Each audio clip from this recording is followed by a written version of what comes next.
नमस्कार दोस्तों, मैं हूं दीपक पवार और आप देखना शुरू कर चुके हैं ये नव प्रभात इंडिया का यूट्यूब चैनल है।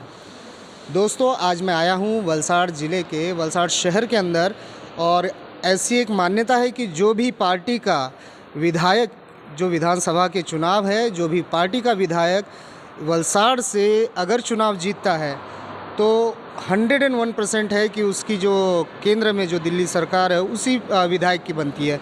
इसी प्रकार से आज हम आए हैं यहाँ पर आम आदमी पार्टी के जो उम्मीदवार है विधानसभा के, राजू जी, उनसे बात करेंगे आखिर क्या हाल है, किस प्रकार का माहौल चल रहा है, इस पूरे घटनाक्रम के बारे में और उनके बारे में भी हम बात करेंगे ताकि सभी आप लोग जान सके कि किस प्रकार से काम करने जा रहे हैं, क्या हो रहा है और किस प्रकार से चुनाव के नतीजे बदल सकते हैं। राजू जी, वेलकम। सबसे पहली चीज़ कि दर्शकों को ये बताइए कि आपका ओरिजिनल नाम क्या है? मेरा ओरिजिनल नाम राजेश भाई मंगू भाई पटेल है और लोग मुझे राजू मर्चा के नाम से जानते हैं। तो आप राजू के नाम से फेमस है, राजू मर्चा के नाम से हाँ, आप फेमस है। पहली चीज़, आम आदमी पार्टी में आप जुड़ गए। इसके पहले यहाँ पर भाजपा थी, वलसाड़ ज़िला भाजपा का गढ़ है, कांग्रेस का गढ़ है। यहाँ पर कांग्रेस और भाजपा दोनों पहले से ही चली आ रही हैं, पारंपरिक स्वरूप में गढ़ माना जाता था। आप भी यहीं के हैं, स्थानीय हैं, आप भी पहले से ही यहाँ पे रहते हैं, बड़े हुए हैं, आपकी ये मातृभूमि है, जन्मभूमि भी यही है। तो ऐसा क्या हुआ कि आप आम आदमी पार्टी में जुड़ गए? क्या परिवर्तन इसके पीछे के कारण, एकदम खुल के बताइए। आम आदमी पार्टी का जुड़ने का कारण यही है कि लास्ट टाइम से हम पंजाब और दिल्ली में देख रहे हैं, आम आदमी पार्टी को आम आदमी की फिक्र है, गरीब से गरीब लोगों की फिक्र है। और सभी जानते हैं कि इस महंगाई में आम आदमी का गुजारा कैसे हो रहा है। अगर कोई आम आदमी की सोच रहा है तो ये हमारे अध्यक्ष माननीय श्री केजरीवाल साहब, दिल्ली के सीएम और पंजाब का, तो उनकी जो काम करने की जो योजना है उनसे हम प्रेरित हुए हैं। इसीलिए वलसाड़ ज़िले में माना जाता है कि भाजपा बहुत मजबूत स्थिति में है। सही बात है। तो भाजपा में, पार्टी में कुछ आपको कमियां नज़र आई? क्या कमियां नज़र आई, ये बता सकते हैं आप? हाँ जी, कमियां तो बहुत है। 27 साल से झेल रहे हैं गुजरात में। कमियां तो गिनने जाए तो बहुत है। भ्रष्टाचार है, लोगों को डरा धमका के रखा है। जैसे कोई देखने जाए, हमारी वलसाड़ विधानसभा की मैं बात करूं तो बहुत से भ्रष्टाचार की जो मैं आपको गिना सकता हूं। वलसाड़ जैसा था आज पहले, वैसा ही आज भी है। आप ज़रा घूम के आओ, आपको जैसे कोई देखने की चीज़ मिले कि हाँ, ये वलसाड़ को दिखाने की चीज़ है। 27 साल से अगर भारतीय जनता पार्टी का राज रहा है तो कुछ तो होना चाहिए। करप्शन नगर पालिका से लेके हर जगह से, इसलिए आम आदमी को और हम लोगों को भी बहुत दिक्कत है कि जो सुविधा आम नागरिक को मिलनी चाहिए, आम जनता को मिलनी चाहिए, वो नहीं मिल। तो जिस प्रकार से आपने कहा कि भारतीय जनता पार्टी के जो राज के काल के दौरान जब उनकी पार्टी यहाँ पे चुन के आई है, उसके बाद वलसाड़ ज़िले में बहुत ज़्यादा अराजकता फैल गई है, हर जगह पे भ्रष्टाचार हो रहे हैं। तो यही वजह है इसके पीछे की कि आप उस पार्टी में नहीं गए, भारतीय जनता पार्टी में नहीं जुड़े। अब बात करते हैं कांग्रेस की। वलसाड़ ज़िले में एक मजबूत दावा रखने वाली एक पार्टी थी कांग्रेस। तो क्या कांग्रेस में आपने ऐसा क्या देखा जो आप कांग्रेस में भी नहीं गए हैं? नहीं, कांग्रेस में मैं गया था, ऐसी बात नहीं है, लेकिन कमी ये है कि जो यहाँ के लोकल लीडर हैं वो उनसे मिले हुए हैं, सब भाई भाई, और उसकी वजह से करप्शन बढ़ रहा है। और करप्शन बढ़ने का कारण विरोध भूमिका में जो होना चाहिए वो ढंग से हो नहीं रहा है।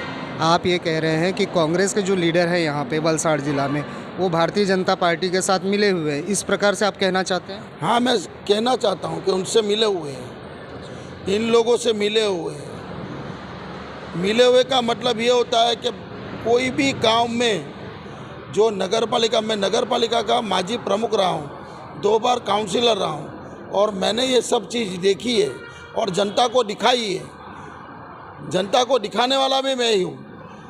तो विरोध की भूमिका क्या होती है कि आम जनता की सुविधा के लिए आप लड़ो, खड़े हो जाओ। ऐसा कुछ भी नहीं, खाली दिखावा के लिए करते, फिर साथ में उनके साथ बैठ जाते हैं।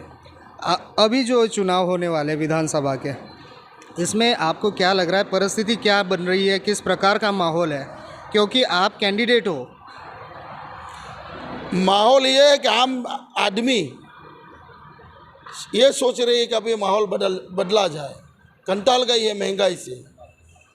इतनी महंगाई है कि लोगों को 2 वक्त का ढंग से खाना नहीं मिल रहा है। मजदूर जो लोग हैं, जो 7-8 हज़ार 9 हज़ार रुपये में महीने में कैसे गुजारा कर सकते हैं? रोज़ उठो 2 रुपया दूध की थैली पे बढ़ जाता है, गैस पे बढ़ जाता है, पेट्रोल डीजल में बढ़ जाता है, हर खाने पीने की चीज़ बढ़ गई है। आम आदमी ऐसा डरा हुआ है, ऐसा दबा है कि अपनी बात सामने रख नहीं सकता।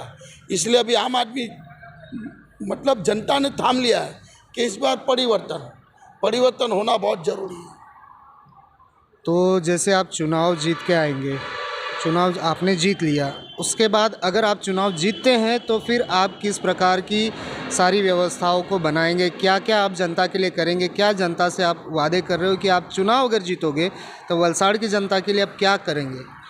वादे तो हमारे अध्यक्ष केजरीवाल साहब ने किए हैं। नहीं, पर यहाँ पे उम्मीदवार आप हो। मैं वही बता रहा हूँ। उसके वादे आम जनता के लिए बहुत काफ़ी है, लेकिन हमारा भी ये वादा है। अगर आपने पूछा है कि हम चुन के आएंगे तो क्या करेंगे, तो यहाँ जो मजदूर आदमी का शोषण हो रहा है, आजू बाजू जो फैक्ट्री लगी है वलसाड़ में, गुंडलाव GIDC है, वापी है और अतुल कंपनी है, काफ़ी कंपनी है, उसमें जो कॉन्ट्रैक्ट पता चल रही है, जो गरीब मध्यम वर्ग को लूटा जा रहा है, उनका खून चूसा जा रहा है। 8 हज़ार 9 हज़ार रुपये का पगार देते हैं और 12-15 हज़ार रुपये दस्तक करते हैं। तो हमारी पहली मांग ये रहेगी कि कॉन्ट्रैक्ट पता बंद होनी चाहिए और उनका जो सुविधा सबको मिले, उनको सब कुछ चीज़ कंपनी में जॉब कर दो। कुछ हादसा हो गया तो उस परिवार को कुछ नहीं मिलता। तो हमारा पहला लक्ष्य रहेगा, छोटे में से छोटे आदमी को उनका हक मिलना चाहिए। और दूसरी बात, जो टंडेल समाज है उनके ऊपर भी 2 लाख का पैसा लेते हैं ट्रेनिंग सेंटर के नाम पे, 6 महीना को उनको रसीद नहीं दी जाती, तो उनके लिए भी लड़ना है।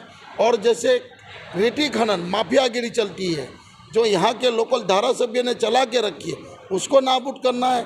और जो यहाँ गुजरात में धरासना के नाम से एक दीवादानी मीठिया नमक, उसको हम नमक बोलते हैं, उनकी ज़मीन छीनी जा रही है, तो उनके लिए लड़ना है। बाकी तो बहुत सारे मुद्दे, रास्ते है, पानी है, लाइट है, वो तो समझो कि नगर पालिका के सदस्य या जिला पंचायत के सभ्य वो भी करते। इसमें धारासभ्य की जो कुछ ग्रांट होगी वो हम देंगे। हमको कौन सा काम करने का है वो पब्लिक को साथ में रखे करेंगे। जनता मतलब सबका साथ, सबका विकास। तो राजू जी, जिस प्रकार से अभी आपने कहा कि कई सारे मुद्दे हैं, रेती खनन माफिया है, कॉन्ट्रैक्ट सिस्टम है, टंडेल परिवारों के लिए भी आप काम करोगे। आप नमक के जो खेती होती है, नमक की खेती की जो ज़मीनें अधिग्रहण की जाती है गैर कानूनी तरीके से, उसके लिए भी काम करेंगे। सड़कों के मुद्दे हैं, जैसे बहुत सारे आपने कहा बीच लास्ट में कि सड़कों के कुछ मुद्दे हैं, नल के पानी के। मेरा ये कहना है, क्या अब तक वलसाड़ ज़िले में जो सत्ताधारी पार्टी है उसने कोई काम किया ही नहीं है? किया है तो करप्शन किया हुआ है। मैं गिना रहा हूँ ना, जैसे कल्याण बाग बनाया, मॉल बनाया, हॉस्पिटल बनाई। कल्याण बाग में आप चले जाओ, प्रदेश प्रमुख आए थे, 5.5 करोड़ रुपए का कल्याण बाग, उसमें 2 करोड़ का घपला है। म्यूनसिपालिटी हॉस्पिटल बनाई है, वो 3.5 करोड़ रुपए की, 10 रुपये की दवा सुबह लो, सुबह एक ही डॉक्टर है, वो हॉस्पिटल चला रहा है, ग्लूकोज का बाटला सुबह चलाए और रात को घर वापस। इन सब कारणों के पीछे जिम्मेदार कौन है? भारतीय जनता पार्टी, भ्रष्टाचार। लास्ट और आखिरी सवाल है, मैंने पूछा है यहाँ की जनता से, आप लोग लाड़के हो, यहाँ के चहीते हो, आपको मेरे ख्याल से पूरा वलसाड़ की जनता आपको बहुत प्यार देती है। आखिरी सवाल 2 लाइनों में कहिएगा, अगर आप विधानसभा चुनाव में जीत आते हो तो उसके बाद पहला काम क्या करेंगे आप? पहला काम यही करूँगा, मुझे आवाज़ उठानी है मजदूर आदमी के लिए।